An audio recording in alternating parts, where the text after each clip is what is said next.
Rabbi इश्रह ली सदरी व यस्सिर ली अमरी वहलुल उक़दतम मिन लिसानी यफ़क़हू क़ौली। रब्बना ज़लमना अनफुसना व इल्लम तग़फ़िर लना व तरहमना लनकूनन्ना मिनल ख़ासिरीन। अल्लाहुम्मा सल्लि अला मुहम्मदिन व अला आलिहि व अस्हाबिहि व बारिक वसल्लम। नाज़रीन इकराम, आप देख रहे हैं डॉक्टर अस्मत डार चैनल। डॉक्टर अस्मत डार चैनल में आज हम प्यारे मोहम्मद मुस्तफ़ा सल्लल्लाहु अलैहि व आलिहि वसल्लम के उसवाए हसना के बारे में जानेंगे। ऐसे नाज़रीन इकराम जो कि जोड़ों की दर्दों में मुब्तला हैं या किसी किस्म का जिस्म में दर्द होता है, उनके लिए सिर्फ़ एक लफ्ज़ अल्लाह तबारक व ताला का एक लफ्ज़ या गनियो, ये अव्वल व आखिर 11 दफ़ा दरूद पाक पढ़ना है और फिर या गनियो पढ़ना है। एक दफ़ा की बात है कि प्यारे मोहम्मद मुस्तफ़ा सल्लल्लाहु अलैहि व आलिहि वसल्लम को अल्लाह पाक की ज़ात ने, अल्लाह सुब्हानहू ने पूछा कि ए मोहम्मद, अगर तू चाहे तो मैं मक्के के पहाड़ों को सोने का बना दूँ। आप सल्लल्लाहु अलैहि व आलिहि वसल्लम ने अर्ज़ की, या अल्लाह, मैं चाहता हूँ कि एक दिन मैं सैर होकर खाना खाऊं और एक दिन मैं फ़िक्र फाका में दिन गुजारूं। जब मैं भूख में होऊंगा मुझे दूसरों की भूख का एहसास होगा। यानी आप सल्लल्लाहु अलैहि व आलिहि वसल्लम अगर चाहते तो पहाड़ भी सोने के हो सकते थे, लेकिन आप सल्लल्लाहु अलैहि व आलिहि वसल्लम ने सिर्फ़ तकवा और परहेज़गारी की ज़िंदगी गुजारी, क्योंकि अल्लाह पाक को तकवा बहुत पसंद है। आपके समझाने का अंदाज़ बहुत ही आला था। एक दफ़ा एक बूढ़ा आदमी वज़ू कर रहा था कि आप सल्लल्लाहु अलैहि व आलिहि वसल्लम ने देखा कि ये वज़ू में गलती कर रहा है। आप सल्लल्लाहु अलैहि व आलिहि वसल्लम ने इसको ये नहीं कहा कि तुम गलत वज़ू कर रहे हो, या गुस्से से डांटा नहीं है या गुस्से से समझाया नहीं है। सिर्फ़ इतना कहा कि आप खड़े हो, मैं वज़ू करता हूँ, आप देखें कि क्या मैं वज़ू ठीक तरीके से कर रहा हूँ। कुर्बान जाए आपकी ज़ात पे, आप सल्लल्लाहु अलैहि व आलिहि वसल्लम ने बहुत प्यार से, बहुत ही उनका अंदाज़ ही ऐसा होता था कि बड़े प्यार से अगले को समझाते थे और अगला अमल करने पे राज़ी हो जाता था। यानी इतना अच्छा आपका अंदाज़ था। उस आदमी ने गौर किया और दिल में सोचा कि आप सल्लल्लाहु अलैहि व आलिहि वसल्लम का कोई अमल तो गलत हो ही नहीं सकता।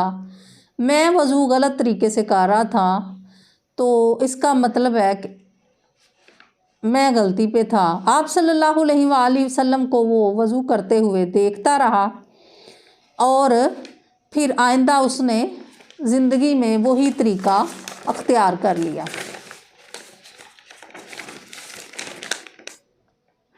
वो भी वैसे ही वज़ू करने लग गया। आप सल्लल्लाहु अलैहि व आलिहि वसल्लम एक दफ़ा सहाबा कराम को वाक़या सुना रहे थे। आप सल्लल्लाहु अलैहि व आलिहि वसल्लम ने फरमाया कि एक आदमी था, उसके 3 भाई थे। एक दिन उस आदमी ने पूछा कि मैं बीमार हूँ, बिस्तरे मरग पे हूँ, और आप मेरे लिए क्या करोगे? यानी अगर मैं उसी बीमारी में मर गया तो आप मेरे लिए क्या करोगे?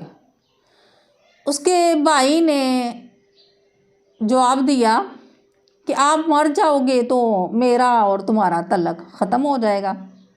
इस पे उस आदमी को बड़ा गिला आया कि मेरे मरने के बाद ये कह रहा है कि बस तल्लक ख़त्म हो जाएगा, आप मर गए तुम, मेरी और तुम्हारी ख़त्म। यानी ये आप सल्लल्लाहु अलैहि वसल्लम के समझाने का अंदाज़ देखें, गौर करें ज़रा। आप सल्लल्लाहु अलैहि वसल्लम ने सहाबा कराम से पूछा कि क्या उसके भाई ने उसको सही जवाब दिया? सहाबा कराम ने कहा कि नहीं, उसके भाई ने ये उसको सही जवाब नहीं दिया है। वो आदमी का ये उसको दिल में बड़ा गिला आया कि मेरे मरने के बाद ये बिल्कुल तल्लक ही ख़त्म कर रहा है। दूसरे भाई से पूछा तो उसने भी यही जवाब दिया कि जब आप कब्र तक पहुंच जाओगे तो आपके साथ हमारा तल्लक ख़त्म हो जाए। इस पर भी सहाबा इकराम ने कहा कि उस भाई ने भी नहीं सही कहा। आप सल्लल्लाहु अलैहि वसल्लम ने फरमाया, उसने तीसरे भाई से पूछा कि तुम क्या करोगे? तीसरे भाई ने जवाब दिया कि जब तू बीमार होगा मैं तुम्हारी बीमारी में भी तुम्हारा साथ देता रहूँगा, तुम्हारी तीमारदारी करूँगा, और तुम्हारी बीमारी में भी तुम्हारे काम आऊँगा। तुम्हारे मरने के बाद तुम्हारे कफन दफन में भी, यानी तुम कब्र तक भी पहुंच जाओगे, आगे तुम्हारा हिसाब भी कब्र में हो रहा होगा तो फिर भी मैं काम आऊँगा, पुल्स रात तक भी मैं तुम्हारे काम आऊँगा।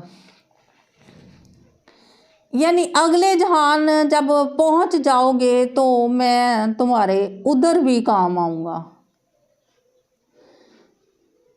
ये जवाब उसका मिलना था तो नबी पाक सल्लल्लाहु अलैहि वसल्लम को सहाबा इकराम ने सवाल किया कि या रसूल अल्लाह, वो तीसरा भाई कब्र तक या पुलसरात तक कैसे काम आएगा? आप सल्लल्लाहु अलैहि वसल्लम ने फरमाया कि तवज्जो से मेरी बात सुनो। तमाम सहाबा कराम ने तवज्जो फरमाई कि वो कौन सा भाई है कि जो पुलसरात तक भी साथ दे रहा है। आप सल्लल्लाहु अलैहि वसल्लम ने फरमाया, गौर से सुने, वो मिसाल थी जो मैंने आप लोगों को दी, वो 3 भाइयों में से पहला भाई तुम्हारी दौलत है, तुम्हारी दौलत है। जब तुमने मर जाना है, सारी दौलत जायदाद तुमसे जुदा हो जानी है। ये दौलत जायदाद जगीरें प्रॉपर्टी इधर ही रह जानी है, सब ने बेवफाई करनी है। यानी दौलत तो बेवफा हुई ना, कि जब इंसान ने मर जाना है तो फिर तो नहीं ना दौलत ने काम आना। दूसरा भाई जो मैंने मिसाल दी है, आप सल्लल्लाहु अलैहि वसल्लम ने फरमाया कि वो कहता था कि मैं कब्र तक छोड़ आऊँगा, वो तुम्हारे रिश्तेदार हैं। वो जो दूसरा भाई है वो तुम्हारे रिश्तेदार हैं, तुम्हारे अबा अजदाद या जो आपके जानने वाले हैं, कि जब आपने फौत हो जाना है तो कब्र में दफना के तो उन्होंने आ जाना है, और इसके बाद जुदा हो जाना है।